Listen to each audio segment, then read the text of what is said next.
A man with a long history of racial discrimination who traffics in dark conspiracy theories should never run our government or command our military. She's a bigot because you look at what's happening to the inner cities. You look at what's happening to African Americans and Hispanics in this country. She's selling them down the tubes because she's not doing anything for those communities. A war of words between Hillary Clinton and Donald Trump as both nominees accuse each other of racism and bigotry.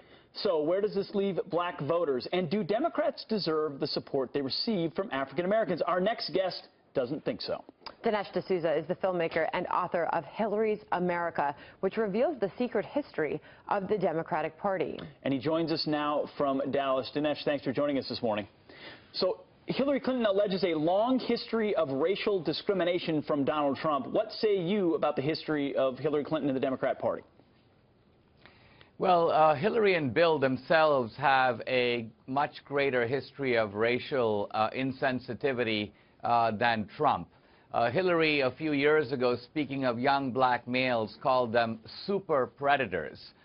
Bill said of Obama in 2008, he said a few years ago, this guy would be getting us coffee. He's talking about Obama, a black senator from Illinois. The Clintons have both lavishly praised Robert Byrd, who was active in the Ku Klux Klan and used the N-word right until the time he died. Now, Donald Trump has no history, nothing that even compares to any of this, and we're not even getting into the history of the Democratic Party, which has been actively involved in the Ku Klux Klan for almost 50 years. Okay, so Dinesh, where this week is Hillary Clinton coming from when she says that Donald Trump has, quote, a long history of racial discrimination? She has gone on in ads as well, listing courting of hate groups.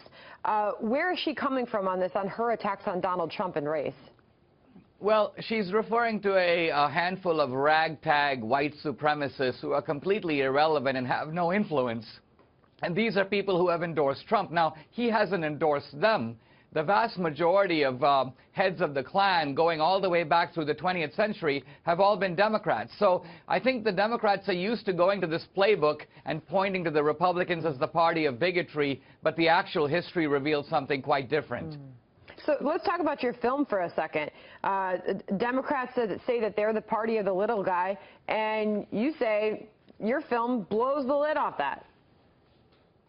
The Democrats passed every segregation law in the South. The Democrats also were active in lynching.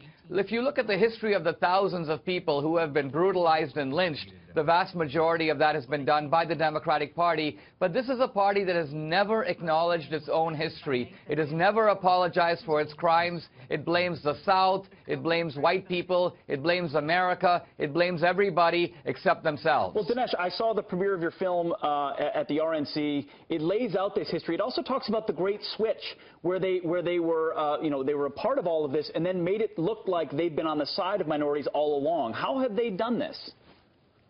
It's essentially the Democrats have their powerful control of academia, of Hollywood and the media.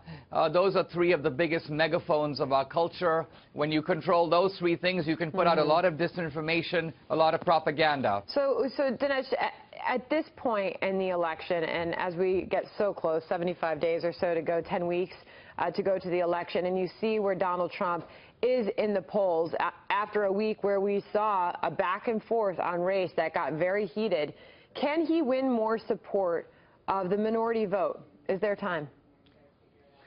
I think he can, but I think the more important aspect of what Trump is doing in taking on this issue is he is helping to erode and deplete the moral capital that the Democrats have used for a whole generation. The Democrats claim to be the party of civil rights. They're not. And so if you can strip them of that moral capital, their ethical claim to rule is eroded.